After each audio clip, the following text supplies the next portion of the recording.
Hello and welcome to this week's Urban Legends, the hit internet podcast about urban legends and other similar topics. I am one of your hosts, Chris Flynn, and with me, looking a little nervous, is my compadre, Mr. Neil Herbert. Hi, Neil. How are you doing? I'm all right. Are you looking a bit nervous because you're, from what I understand, do you mind if I tell people this before we Probably, yeah. I mean, you're going to make it up anyway, so that's fine. I don't know what you're talking about. It's going to be entirely truthful, I mean. So I understand that at the moment you're currently being taunted / stalked by a serial killer called Mr. Bicycle. Is that true? Well, he wants to be called Mr. Bicycle, yeah. Yeah, I mean, because they often find like a bicycle at the scene. They'll be like, bike pump, or a ruptured inner tire thing, a puncture repair kit, like on the ice. Yeah, one of them little bells. Yeah, remove the penis and put on a handlebar. Put a little bell on it. Yeah, put a bell there. Yeah, tightened on like a. So he's been taunting you because you were brought in as a kind of specialist because of your because of my knowledge of cycle lane crime. Cycle lane crime, yeah, that's very, very big where we are. Yeah. So how's it going? Do you reckon you're going to catch him before he strikes again? Well, I think he's just got to make one mistake, Chris. Yeah. But the good ones don't make mistakes, do they? But then the good ones, I would say, probably don't leave a calling card. You're sounding a little bit like a bit of a serial killer fan here as well. What would be the good ones in your estimation? What, the good serial killers? Yeah, the ones that never get caught. They haven't got a name for themselves. Exactly. Yeah, exactly. The ones which the ones that fly under the radar. The ones that I'm particularly attracted to sexually. Yeah, are yet to be found out, presumably. But you know, when you're like me and you're constantly clipping out, mysterious deaths in the paper and sticking them on a murder board and seeing the patterns, then I can tell you of 5 serial killers that are currently work. Existing around Brighton. Not just Brighton. Okay. Come on, I'm not parochial. Yeah, but there is one in Brighton, who I like to call Ice Cream Sunny, who I think is murdering people who have eaten ice creams. So I don't know what the psychology behind that is. Maybe it's in love with a cow. Could be. Militant vegan, maybe. Militant vegan, very, very good. See, this is why the police got you in. There's they based that TV show Cracker on me. Yeah, they did. Yeah. Because you're so white. There's one in Milton Keynes who I simply call Railway Pete. If I lived in Milton Keynes, I'd probably be a serial killer, in fairness. Yeah, there's plenty of the good. I've never been to Milton Keynes. I'm sure it's a very nice place. I'm not sure about that. It's not beautiful, but it has excellent transport. So that's very easy to disappear. It's not got a lot of. Well, it was a new town. It was built after the war. But I didn't really think about kind of things that. Yeah, I don't know. Never been there, and I'm probably never go there. There's one in Paris. Got a football team, Chris. MK Dons. You're not going with me on this journey, are you? Sorry, go on.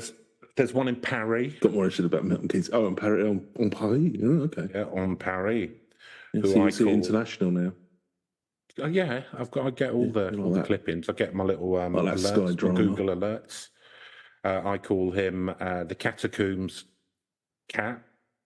A few more skulls in the catacombs. Yeah, who's going to know? Exactly. Who's going to know? Oh, this looks look more. Listen, tell me what the fuck. This one still has hair on it. Oh no! Is that meant to be a French accent? I don't know. Don't see right to me. There's one in Jaipur who I call Tuk Tuk Timmy. Yeah, run people over in his little bicycle stroke van. He runs people over. Yeah, it looks like just normal traffic accidents, but there's a pattern. And there's one in Adelaide, Australia, who I simply call Ben. And what he does, because koalas have very similar fingerprints to humans. It's a big problem in Australia because when they do it's actually Like true. koala-based crime, yeah. No, it's true. When they do fingerprinting, the police at a scene of a burglary, often because koalas just climb around over houses and stuff, it's impossible to be able to. It's just koala. All over the place. So my supposition is Ben has given himself like false. He's mutated. It's a bit like fingerprints. Seven, but instead of just filing down the fingerprints, he's given himself like Koala koala ones. type. Yeah, That's it, and that's how he gets Cunning. away with it. Cunning. Neil, so I've been looking at because I'm out of work and that, right? I'm still trying, still banging my head against the door of the economy in this failing state we live in, and but it has led me to dream of a life less Ordinary. British. Yeah, well, fair enough. So I've been looking at some places in Spain and stuff. Can't hack it with the big boys. No, I can't hack it with the big boys. I'm not built for this. Yeah, fair enough. I've got a delicate, creative, beautiful mind. I'm not like Johnny Finance like you. Russell Crowe. Russell Crowe. But like some of them have a bit of John land. Nash, whatever. Some of them have a bit of land. And I was thinking, what would I do with a bit of land? So I'd probably grow some veg in that. Like, would you keep chickens? No, you wouldn't. You'd build a meth kitchen or a weed lab. Shut up. All right. What, Sorry, no carrots. Just because I asked if I could bury a shipping container 10 feet underneath the garden, would that be a problem? Yeah, would you keep chickens? The only thing I've heard, chickens, they're very messy. They just like shit everywhere. And they're quite manic. Also, I've heard. They're quite vicious to each other as well. Like if one of them has a little cut, the others will all try and eat it. Yeah, they're quite mad apparently. I think if you give them space to move around. I mean, I think that the problem I'd have if I was a farmer, I'd get to that point where. So I suppose with chickens, you're just laying eggs on you. So the problem you'd have if you were a farmer is that you like to keep your work life and your love life separate. Wee. Any cloacas a go? No. You don't look at a beak when you're poking a cloaca. No. I've lost my train of thought now. But there was a. Oh yeah, no. I'd find it really difficult. Kind of like if you were raising for meat, for example. I suppose you just send them off to a butcher's, don't you? You don't have to do it yourself. You don't have to do it yourself, no. Yeah. You don't have to do anything. I don't think I could like wring a chicken's neck. Like, oh, that looks good for lunch. What if it said it was going to go to the police? Yeah. Well, then maybe. No, I mean, I wouldn't want to raise them for meat. It'd just be for the delicious eggs. Just for the eggs. Yeah, okay. That'd probably be all right. Yeah, I don't know. I mean, it was like one of these things, isn't it? If you've got enough land. Yeah. I think it'd be quite nice if you could grow your own vegetables and stuff like that. Yeah, growing your own food would be nice. Good luck having a big enough garden to do that kind of. I saw one the other day, Neil. Jamie Oliver can do it, can't he? Because he's got like however many acres. However many staff. Just grow Jamie garden. Yeah, it's lovely. It's like, if you've got a fuck off huge garden like you, Jamie. And a gardener. Yeah. I remember I've only got enough space in my freezer for some turkey twizzlers. I remember in my ice box. Yeah, in my flat that costs £1 billion a month. I literally that's all like my flat costs loads, and I've literally just got an under like the only thing that came with it, white goods wise, the only it's an under counter fridge with like one of the little ice boxes in the top. So I had to get another like. Get two boxes of chuck ices in them, basically. Yeah. I've got a fridge freezer that I've stuck behind the door in the front room. Jamie, I remember him once, and it sounds nice and that, but he's meant to be kind of like it was like Jamie's Easy Meals or something like that, or and he's meant to be kind of like friend of the poor, and he was making a duck lasagna. It's like, fuck me, how much? Yeah. So how much you spend on the duck meat there, Jamie? Oh, not a lot. Like, it's £250. Stupid.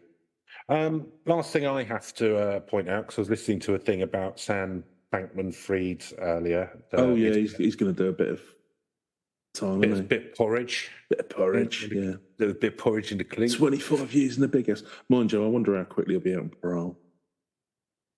I don't know. Like, you figure like half, don't you? Do you? Who knows? Is that With American, how you, with when you're American planning sentences. when you're thinking of doing crimes? Yeah, when I'm thinking about the amount of stir I can handle.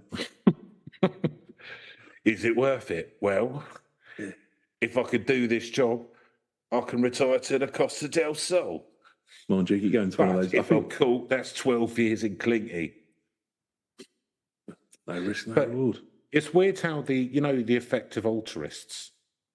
It's I've weird. heard of this extremely amusing phenomena. Yeah, Yeah, it's weird how they never sort of as an altruistic thing. They never extremely suggest. ineffective altruism is how I would rebrand it. Yeah, it's weird how none of them. It's the altruism part all seems to be where it rich falls people, and they down. use it as an excuse not to help poor people because they say, "Oh, it's more effective to." Well, no, it's more effective if I become very rich first and have all the power, and then I can do things.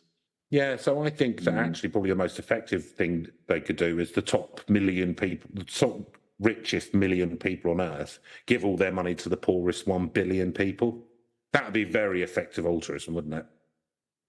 But in order to do that, you need to get the money first, though, Chris. You see, step one. Yeah, but I've got the money now, so job done. Yeah.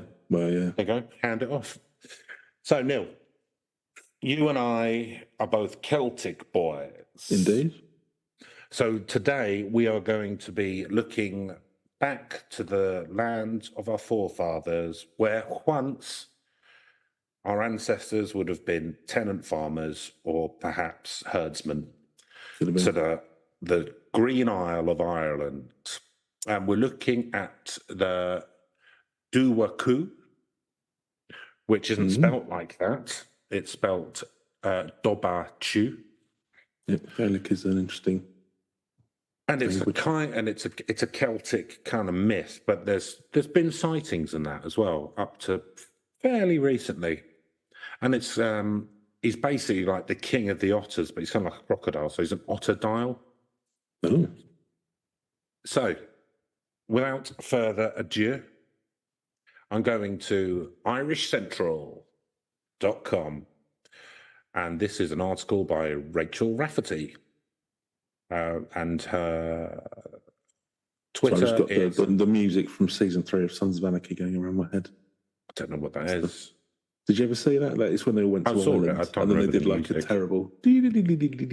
Oh, right. They just when turned they the theme tune into like a terrible kind of like weirish.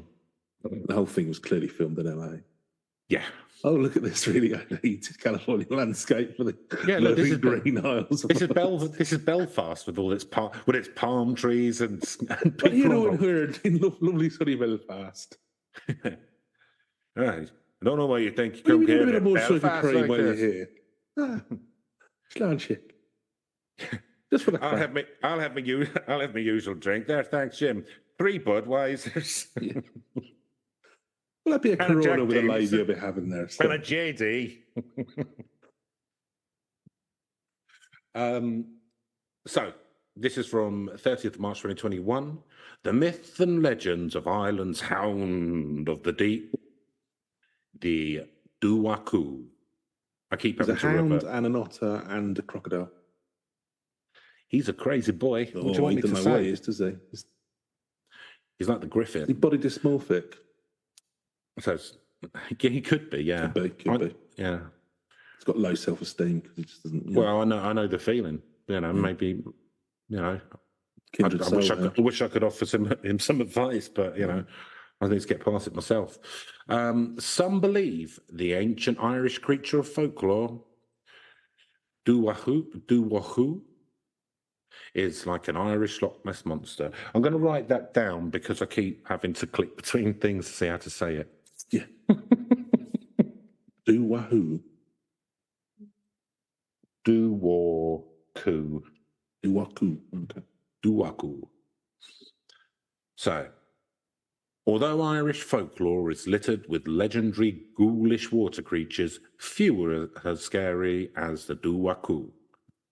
Considered by some to be Ireland's version of the famous Loch Ness monster, Doo-war Coo is a mythical lake monster that has inhabited the lakes of the British Isles since ancient times. So I'm assuming it's not like the size of the Loch Ness Monster, given the descriptions that we've had so far, but it's like, it's, a level How of big's the fame Loch Ness comparable. Monster now? How big?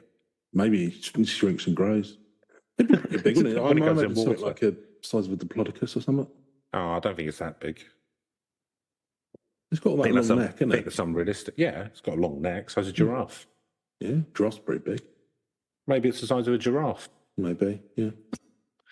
So, the name Doo-war Coo, roughly translated, means waterhound or hounds of the deep. So what I'm going to just to put your mind at rest, I'm not going to do any Irish accents here. Oh, we've already. Because you hate. Well, no, I didn't. Neither Irish, different. Okay. So it is. Because you don't like it when I do that. But what I would say to you when you criticise my Irish accent is, do you know what the Mayo accent is like? Because that's what I grew up with. Fair enough. Yes. 3 points. 3 from the key. So, thought to be a cross between a giant otter and a hound, Doo-war Coo is about 7 feet long or the size of a crocodile. In fact, it is also known as the Irish crocodile. Not So it's really like too many crocodiles. Crocodile size, half dog, half otter. I thought St. Patrick banished all the crocodiles from Ireland. No, he banished all the snakes. no, it's tarantulas. Yeah. Oh, the tarantulas, of course, yeah. The Doo-war Coo is a bloodthirsty, gruesome creature that lives in the deep waters of lakes, rivers, or even the sea, and is known to be able to travel great distances on water and land. So it sounds like there's multiple of these things. It does, doesn't it? Is it like a species? It's beginning to look that way, Neil. It is beginning to look that way. I suppose like leprechauns. I mean, there's loads of them, isn't there? They're a species. Yeah. They're a real species. Leprechaunus greenicus. Have you ever seen a leprechaun? What would you do if you saw one? Think quick. Leprechaun turns up. What'd you do? Take me to your king. Okay. You meet the leprechaun king, he might give you some gold, won't he? I thought if you trap the leprechaun and then let it go, it'd give you some gold. Oh, don't mess with the fairy folk, Chris. That's where so many have gone. The fae. I try and befriend it. Would you? Yeah. Would you go, would you like an acorn full of single malt? Tell me about your wondrous underground lair.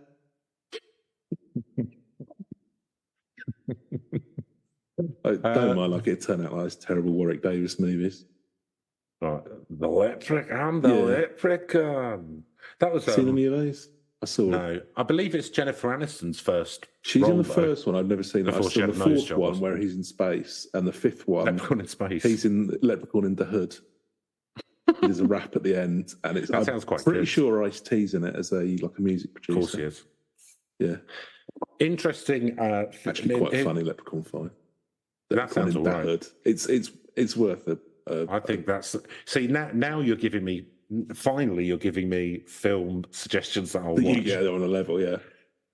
This fucking David Lynch. Ice-T. He. So there's. I've got a DVD of this old Mr. T kind of special show. Yeah.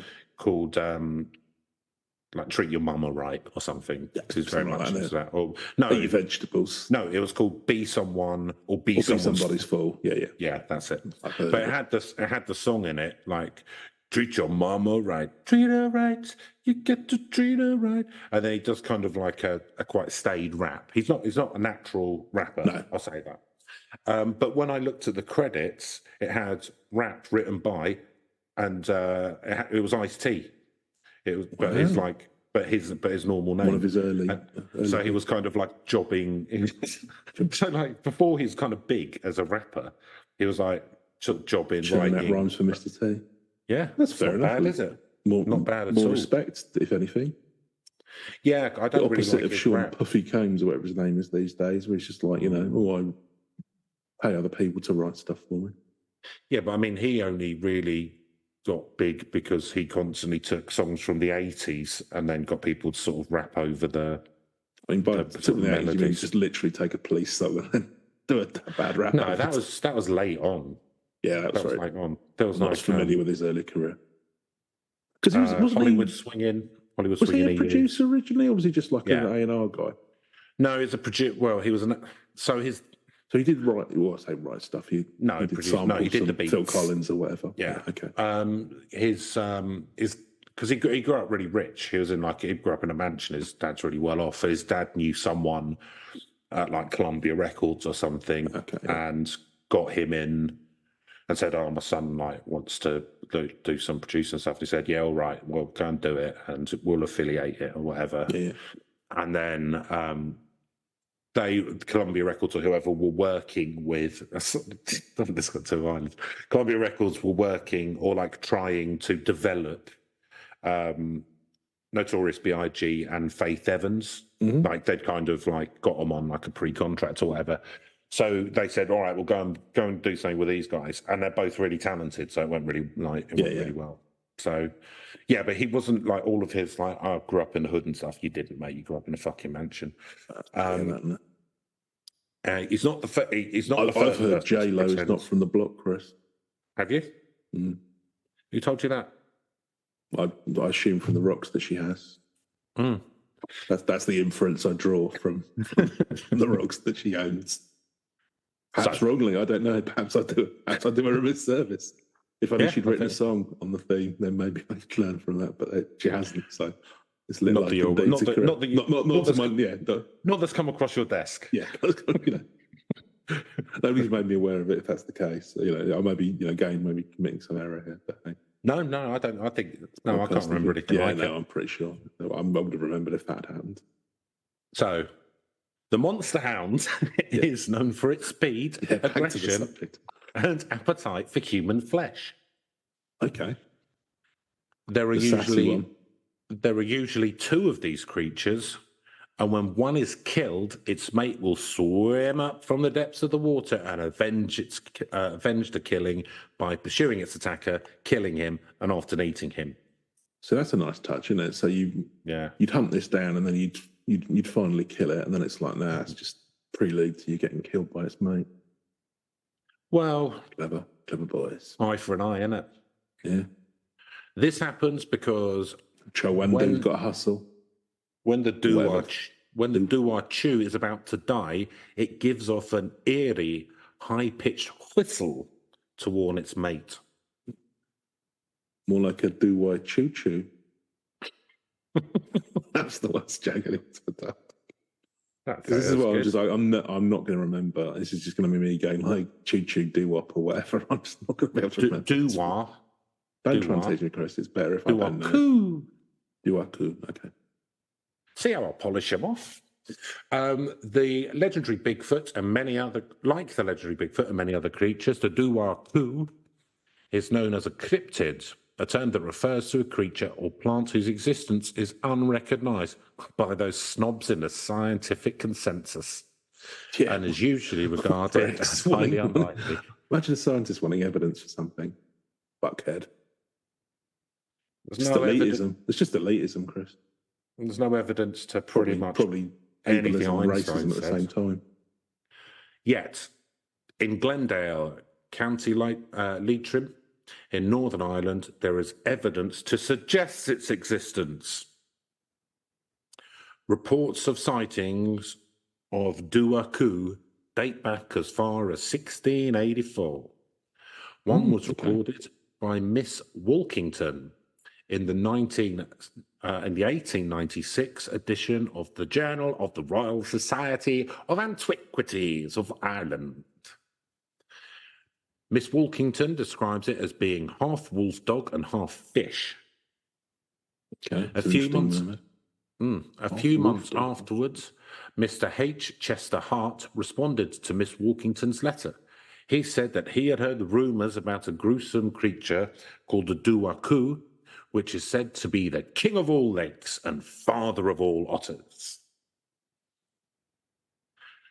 The creature is King of all lakes, quite a cool title. Father of all otters, less than. I wouldn't mind that. I'd leave. Wouldn't you? You'd be all right with that. Well, I like otters. Oh, well, they're fine. Don't know if I'd want to be father of all of them. Do you reckon the Doo-war Coo instructed one of his otter children to bite off the finger of naturalist Terry Nutkins? It could well be. Could well be. Nutkins got that haunted look in his eyes, isn't he? Well, look at, let's just say he was looking under some rocks he shouldn't have been. Yeah. So, Keep your hands to yourself, Nutkins. the creature is believed to live in many lakes around Ireland. Shraheens Loch, Achill Island in County Mayo, is where the largest number of, as yet, unsubstantiated modern sightings in Ireland have been. I know that lake, actually. Okay. From a map. I've never been there. Yeah. Okay. Apparently, a small population of Doo-war Coo lives in Shraheens Loch, though it's believed they are migratory, not living in the lake all year. Yeah, like salmon, yeah. Is it, Lay do you their know eggs and then just go upstream. You don't often hear this level of scientific language when it comes to cryptids. Like, oh yeah, they're migratory. You probably won't see them at this time of year. Yeah. They do a high pitched whistle. How do we know this? Well, just look. It's word of mouth. Stuff. Word of mouth. Like you want to be scientists? You go out questions. Go down the pub. You want to have a few Guinnesses. A local fisherman talks to you, and he can let you know. He knows those waters. Yeah, they're wise in these ways. As recently as 2000, Irish artist Sean Cochrane and his wife claimed to have witnessed a sighting of a Doo-war Coo on a lake in Omley Island and in Connemara, County Galway, which is the next county along. There you go. Corcoran describes it as large, dark, and with orange flippers. The creature, reports Corcoran, swam the width of the lake from west to east in what seemed like a matter of a few seconds. Corcoran concludes that it finally leaped onto a huge boulder before disappearing, giving a most haunted screech. Now, do we know what Mr. Corcoran was drinking when this happened? Poachine. All right, yeah. More frightening than selkies, who are seals, who can, as you know, Neil, who are seals who can take the form of humans. Irish sirens, aren't they? Or the famous kelpies, a mythical water horse said to inhabit rivers and lakes of Scotland and Ireland. Doo-war Coo is considered to be an immature form of the famous Loch Ness monster, affectionately known as Nessie. So it could be a Nessie baby. It's like a baby Nessie. Could be. There is also a further... from Ireland up to Loch Ness. Not too far. What the Picts, yeah. Just go across to up to the Mullican Tyre, follow the walkways. Nice. Yeah, but if you think about it, like we get loads of fish kind of off the coast of like Britain, which migrate from the Caribbean. So yeah, it's quite. Do you know what? When the water's taking most of your weight, you don't mind doing a bit of a trek. Yes, true. There is also a further interesting link between Ireland and these two monsters, which continue to this day. The link begins with the first sighting of the Loch Ness Monster in Scotland in the 7th century by an Irish missionary, St. Columba. Columba was also the first to challenge and overcome the Loch Ness Monster by using his spiritual powers. Columba miraculously saved a man from being devoured by the monster. This story leads to another myth that the Nessie's offspring came to the lakes of Ireland to avenge St. Columba's actions. What were his actions? He used his spiritual powers to save a man from the Loch Ness Monster. Ah, okay. Lest you think that the Doo-war Coo is just another imaginary fable, be aware there is some evidence to suggest it may be real. What is more, I'm not going to mention what it is. What is more, just trust me on that. There's loads of evidence. You wouldn't understand. There's no point getting into it. It's all science stuff. It's tedious. Yeah. What is more, another theory suggests that this creature travels extensively. Some researchers, for example, connect the famous lake monster Bessie, which is said to inhabit Lake Erie in the US, with the Irish Doo-war Coo. So Bessie. Presumably named after, slightly like Nessie. Nessie, yeah. I'll tell you what, someone is doing, there's a lot of heavy lifting in this article as well. Some people say... Yeah, it's very history too. Gonna elaborate on any of that? No. There have been several sightings of this large serpentine monster that followed Irish emigrants to the heartland of America. Oh, wait a minute, it was a half dog, half fish a second ago. Now it's a serpentine monster. No, it could be linked. Or is it when it's a baby, it's like a half dog, half fish, then it grows up into a serpentine? Yeah, I think that's it. Bessie stroke Bessie style monster. Okay. Hey, does a caterpillar look like a butterfly? This is true. Yes, it does. But who knows what terrifying chrysalis Nessie emerges from? Goes in dog-faced, comes out. So they're saying that the Bessie creature followed Irish immigrants to the heartland of America. So they rode them over. Doo-war Warp or whatever it's called during the Great Hunger. If you could, the ones that couldn't get on the Titanic. A bit earlier than that, maybe. Yeah, a little bit earlier, perhaps. Just got on the back of them, and then it turned into like a Nessie by the time they got to America. Maybe it followed them like the Disney film The Incredible Journey, where for some reason people leave their dogs and then move elsewhere, and then the dogs be fine. Come find them. Yeah, I've not seen that, but so is the heartwarming ending where they're like, "Oh, look, Rovers." Well, the dogs turn up and they California. say, "Oh no, the dogs have turned up. We tried to get rid of them, and then they all get put down." Yeah. Oh, okay. It was before, it's when Disney used to have a bit darker. Had some balls, before they went woke. Yeah. Yeah. Get a dog. Fucking watch. We know what Mickey Mouse is like, don't we? Oh, of course we do. Yeah. Listen to the last episode to hear some of our Disney impressions. So there have been several sightings, blah, blah, blah. The unconfirmed sightings of Bessie describes a terrifying encounter with a huge lake creature that killed 3 people in 1992. It's active. More elusive but similar, sinister creatures have apparently been attacking swimmers in Pump House Beach near Port Dover in Canada since 2001. Other reports document that these creatures inhabit various scattered locations all over New England, as well as all over the Great Lakes region. He's assuming that these are do-what-dos that come over from Ireland. You make your own mind up. Yeah, fair enough. However... Just telling you the evidence. If you want to disregard it, that's your funeral. Rock hard evidence. Yeah. However, all sightings of the Doo-war Coo.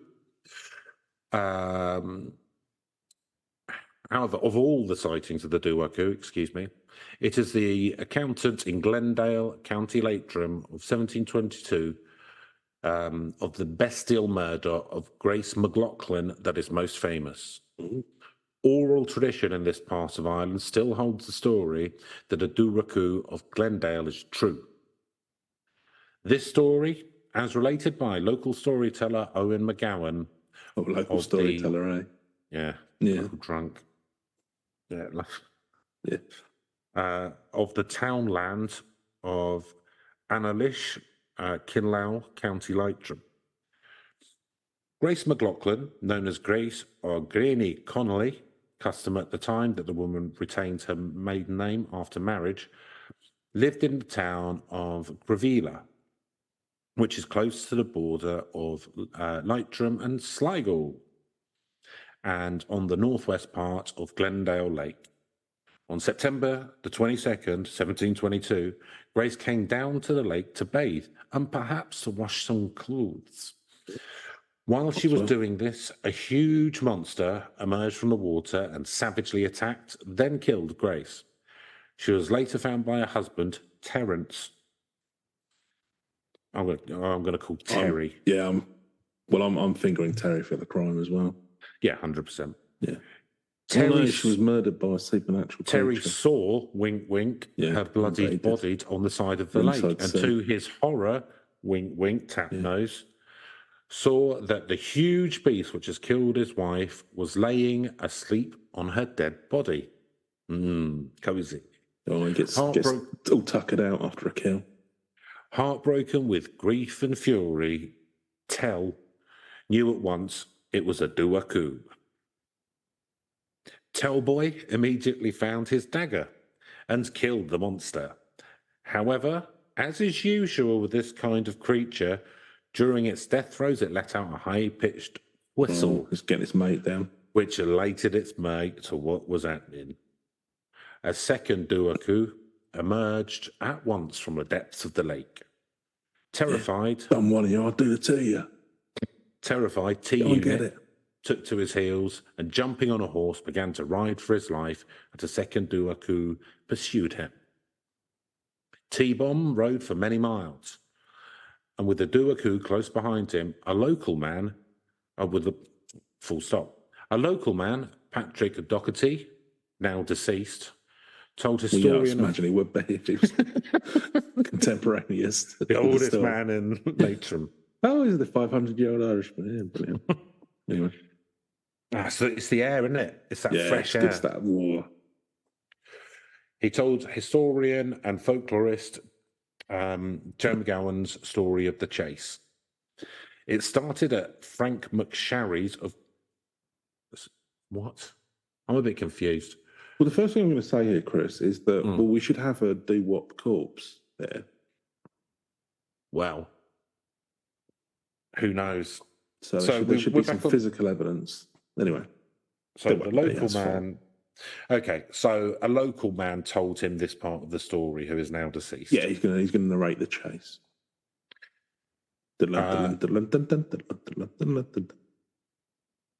It started at Frank McSharry of Glendale, faltered and ended close to Cashel-Garran Stone Fort in County Sligo at a blacksmith's forge. After being chased for miles, T-Unit was obliged to stop to have his horse foot reshod. I've got to get the shoes redone. We're riding for miles. I mean, how far away is the...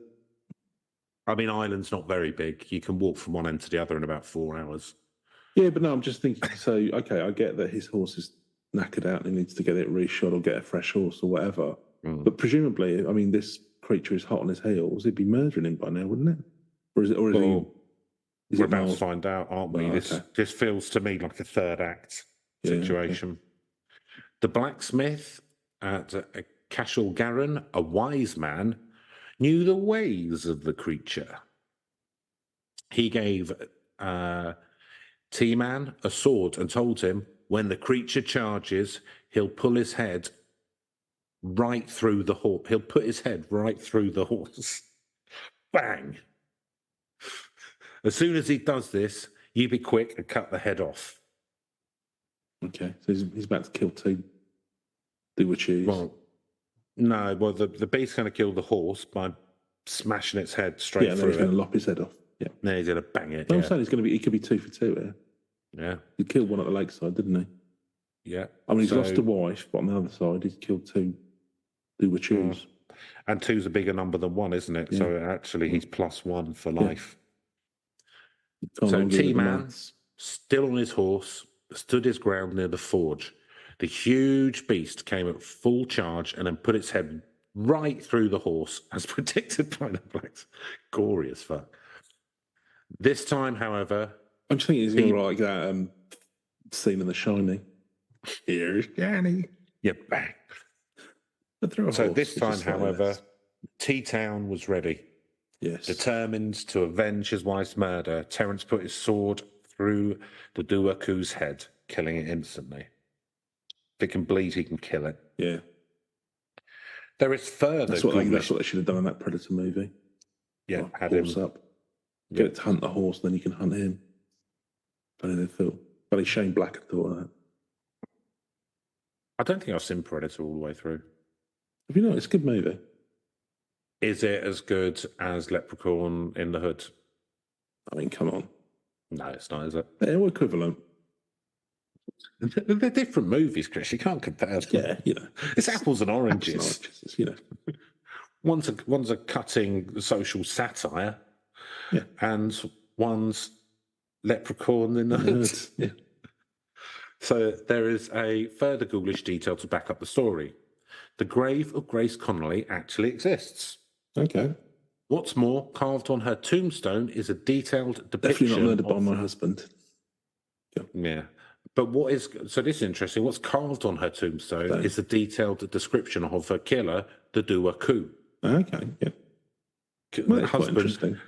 The murdering husband really dotting the I's and crossing the T's. Yeah, just make sure all nice and tidy. Yeah, it's tied up. I'll come out looking like a hero. I had to kill this mysterious blacksmith. Where was this blacksmith again? You don't need to know the details of all that. Oh, he's over in Sligo. It's miles away. Yeah, they don't want to be going lugging all the way up there. Yeah, do you fancy a drink, darling? Yeah. To be fair, no, I don't. 1 o'clock, time to clock out. Let's have a Guinness. So, it's located in Cornwall Cemetery in the town of Drummonds. Drummonds, near the village of Kinlow, is part of the approach to the Valley of Glendale. The tomb itself is so old that most of the written details are illegible. However, Grace's name and that of her husband can be made out. The carved image of the Doo-war Coo is much clearer. The creature is depicted lying down with its head and neck flung backwards so that it lies flat on its back in its death throes. A spear-like weapon is shown piercing the base of the creature's neck, re-emerging below its body and gripped by a human fist at the upper end. Again, he's very much turning a tombstone into a propaganda. Yeah, trying to get laid, isn't it? Yeah. Just trying to get laid. No, honestly. No, come my ex-wife's tomb. Oh. Yeah, do you want to come and see my ex-wife's tomb? Oh, what's this about? Oh, that's... well, she was she was washing some clothes or something, and she got killed by a Doo-war Coo. I don't know if you've heard of them. Really dangerous. Like, no one's ever killed one except me. And so I've had that carved in there just so I leave the village alone. Fancy a drink? So, also less well known, both Doo-war Coo and McLaughlin's horse are buried in County Sligo, not far from the Cashel-Garran stone forts where they were both killed. So they buried the monster? Apparently. Well, Catholic, isn't it? That's true. I mean, yeah, to be fair, just because it's, got to give it last rites and a decent burial. So, do wolves have souls, Chris? Who knows? Yes, they do. Yeah.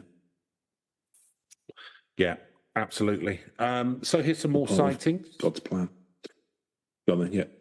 So this is from Cryptid Wiki. So modern day Doo-war Coo are very rare and maybe even extinct. Could be. But it is said that a Doo-war Coo can still be found on Achill Island, west of County Mayo. Okay, so that's one of the ones off in the sea, like Father Ted style. Yeah. On this island, there's a lake, Shaheen's Lake, which we've talked about. The Doo-war Coo are said to live there for now.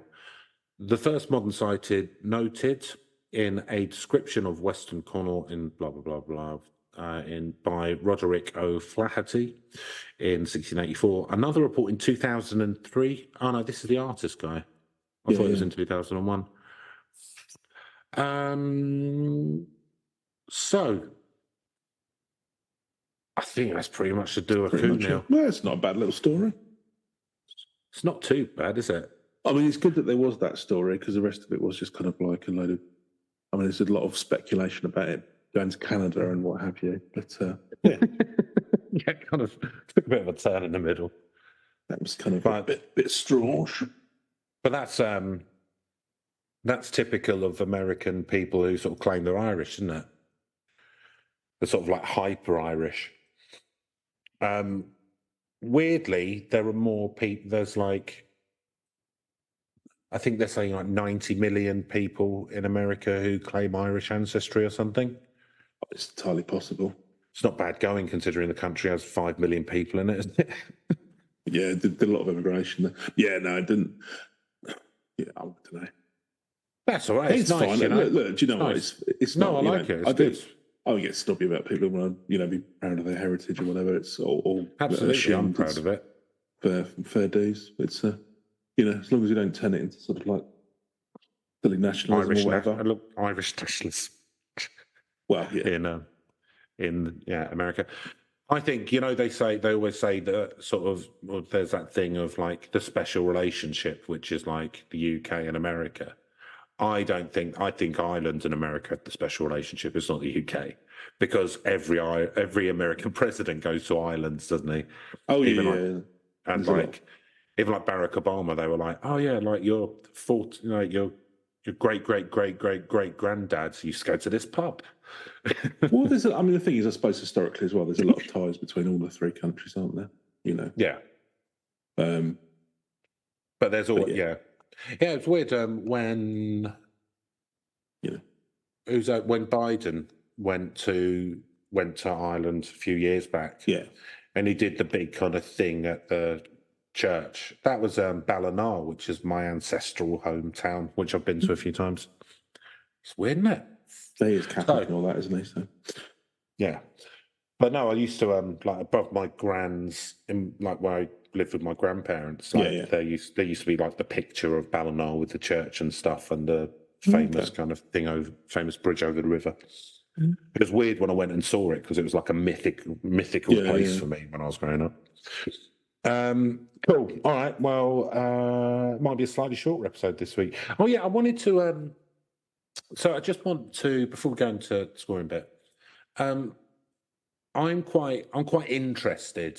So we have a listener who once every 6 or so months downloads every single episode over like a day period. They live in America, in the Northwest, I think.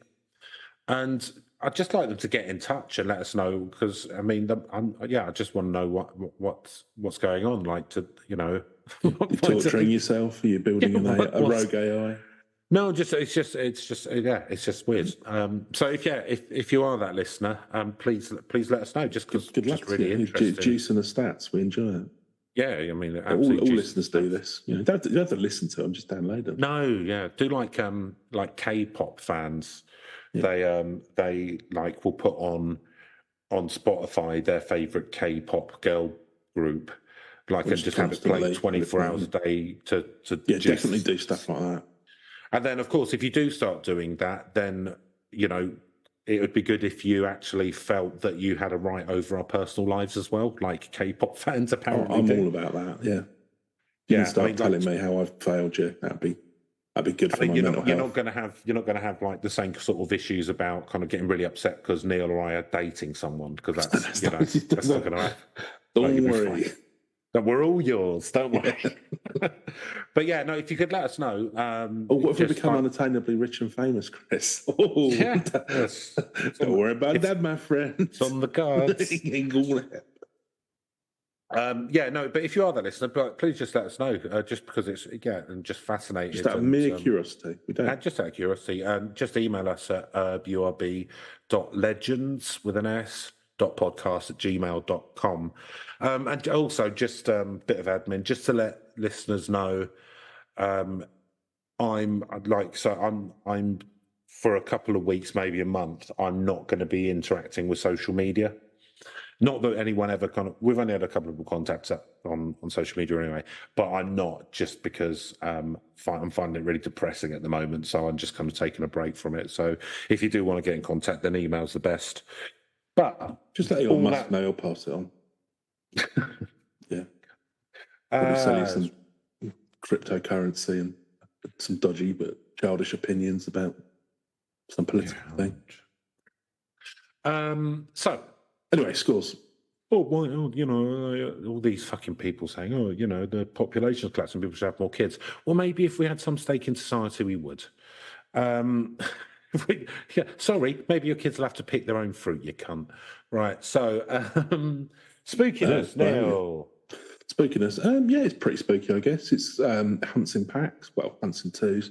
Although that chap at the end seems to have figured that out. He was lucky he bumped into that blacksmith.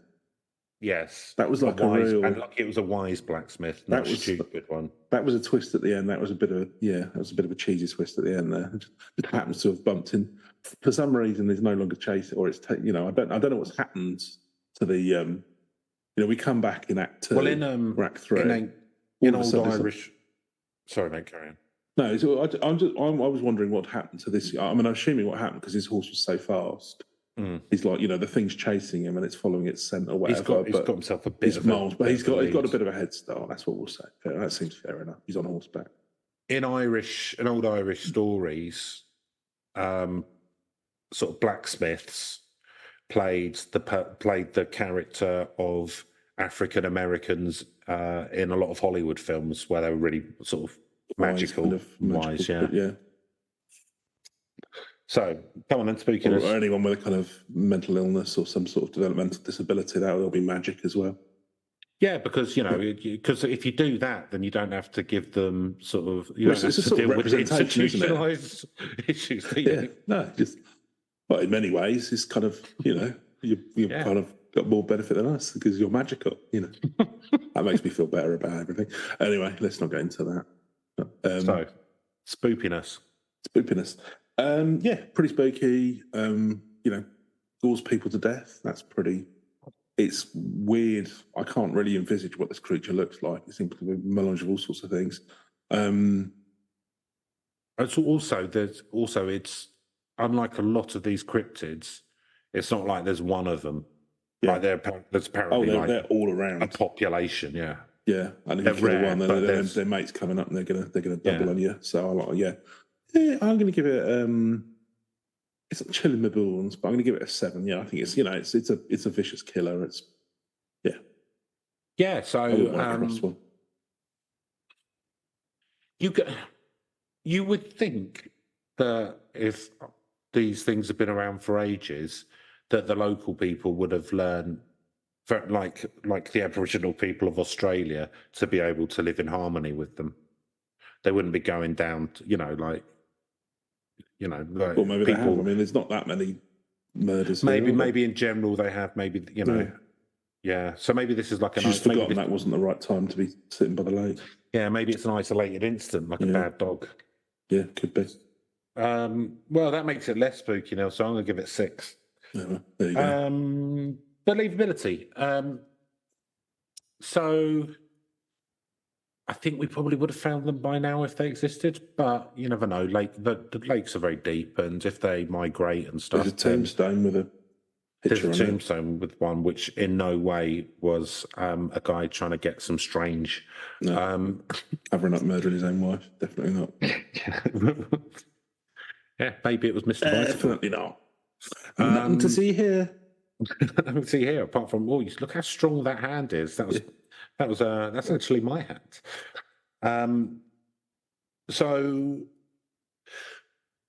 But there's nothing magical about it, and it's not like the Loch Ness monster. No, there's nothing magical. Do you know what I mean? Like it doesn't shoot lasers or something. Okay, it's not a ghost. It's like a cryptid.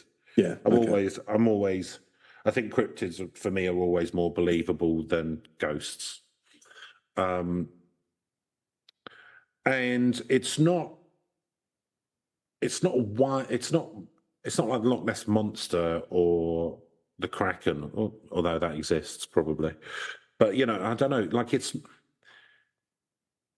not that crazy of an animal. So, and it's had a few sightings. So I'm going to give it a believability of 6 now. I'm going to have to go lower because there's no evidence for this. It's more mythology, I think, and there's the one story which stretches credulity. He mentions evidence, but then doesn't actually say what any of it is. And I haven't seen any sort of modern sightings. And it's one of those ones as well. I had a word. I don't think people believe. I don't think people would believe in this. I'm going to give it a 4. Did you say it's? I mean, it's pretty outlandish. I'm probably being too high, to be honest with you. It's outlandish to start with. There's no evidence. And I don't think people believe in it. It's a nice little story to tell, But I'll give it a 4. Okay, it's very magnanimous of you. Yeah, narrative premise. Pretty big man. Yeah, it is. Yeah, I know you are a big man. Well done. Give yourself a pat on the back. Yeah, maybe I will. Yeah, you should do. Yeah. Give yourself a little tickle on the belly. Yeah. I'm just going to sit and listen to this round of applause in my head. Mm-hmm. The angelic trumpets signalling my divine presence. It's escalating, Chris, quickly. Oh dear. Oh no. He's having an episode. Another incident. Oh, it's the becoming time again. Right. He's not been taking his medicines. Narrative premise. So, again, the original bits and pieces, I mean, it's weird looking. That's fine. There's not a lot to. I think the only narrative we've got is the story about the guy on horseback. The murderer. Yeah, well, as I've decided, he's actually the murderer. Yeah,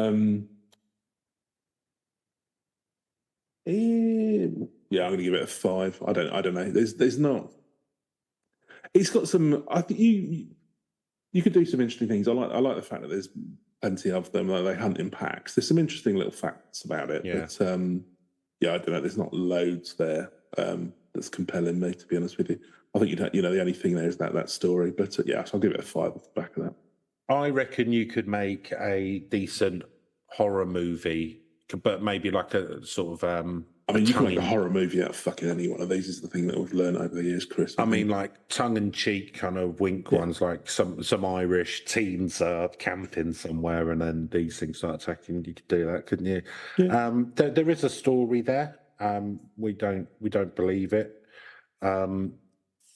I don't know. It's got elements, and they're an interesting creature. I suppose that would be the prologue, wouldn't it? You'd have that as the prologue, and then you go to the modern day, and the twist would be there'll be a third one. One of them's Mare. Yeah. And it's Val Doonican. That's Val Doonican, yeah. So yeah, I mean, you can do stuff with it. I think probably you could tie it in with leprechauns and like those war horses and stuff, and kind of have an island cinematic universe. Oh, you know what I mean? This, yeah. This is the new Marvel. If you're listening, you could have like Marvel versus Ireland, versus like Ireland, yeah. A Capcom computer game and stuff. Yeah, do you see what I mean? Like, yeah, leprechauns, banshees. Yes, plenty. If you've got enough. What I'll say is, if you've got enough money, you can make any old shit work. So I'm giving it a 7. Yeah, and Reach. You're bringing in the whole of Irish mythology there. Anyway. Yeah, but I just don't know that they'd work very well as beat 'em up characters. You never know. You never know. That's what I mean. Like, you've got enough money, you can make it work. Don't try. How are you going to know? Exactly. Yeah. It's a problem these days, isn't it? It's all existing IPs and stuff. There's nothing new. People aren't trying new stuff anymore. Creative, like when we grew up in the 80s, where there's just all these toy adverts. Yeah, there's all the toy adverts and great stuff. Couldn't afford any of them. Brilliant. Just used to make stuff out of boxes. Perfectly serviceable as bat caves. So, Reach. Not massive outside of the island and perhaps parts of Scotland. But it's old. Goes back 4 or 5 centuries. So has a reach through time. And there's a surprisingly large amount about it on the internet. So I think this could be one. I reckon, I would say if you could buy shares in it, go ahead and do that now, because I think this is going to get bigger. Grower? Okay. I think it's a grower, not currently a shower, like myself. So I'm going to give it a reach of 4, but with the caveat that it's one to watch. Okay. I'll be slightly more generous. I'm going to give it a 5. Because I think it is part of Celtic mythology and it will stay that way. So I think it will be around for a long time. But yeah, I don't think it will really, unless you're interested in sort of Celtic mythology, it's probably not one you're going to have heard of or stumble across. Yeah. So what does that tie up to? Final scores? 5? 5, yeah. That's an overall 44. Not too bad.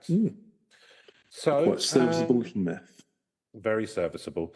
And yeah, I hope you're enjoying a slightly lighter evening since the clocks have gone back for the, I believe. Have you had your funny bone tickled with some April Fools? Did you do any April Fools or have any April Fools? I've never done an April Fool. I can't be bothered. I did. You've got to do it all before 12, haven't you? Nah. You're the fool, Chris. Ooh. Well, I mean, that's as read. Yeah. I remember once getting a plastic plate and covering it in shaving foam and balancing it above the bathroom door, and it landed directly on my mum's head, and we all had a laugh. I say we all, me and my mum and my cat. My cat was disinterested.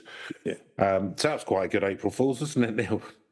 I'm more a practical joke, but yeah, that's fair enough. But April Fool's, they are practical jokes. It can be. You meant to do go, oh, just the hospital's just called, like, you know what I mean? Like, April Fools are mainly practical jokes, I would suggest. If you've done the April Fools and they were as hilarious and inventive as mine, then please get in touch and we'll read some of them out. That's it for this week, and lots of love to all of you, and I hope you have a good week, and we'll be back next time, same channel where you found this. Goodbye. Goodbye. It's an urban legend. Oh, yeah. I like girls, you Greg. Oh, I'd give them my best. White and white, please, John. Right, Steve, you so rag. You owe me a monkey.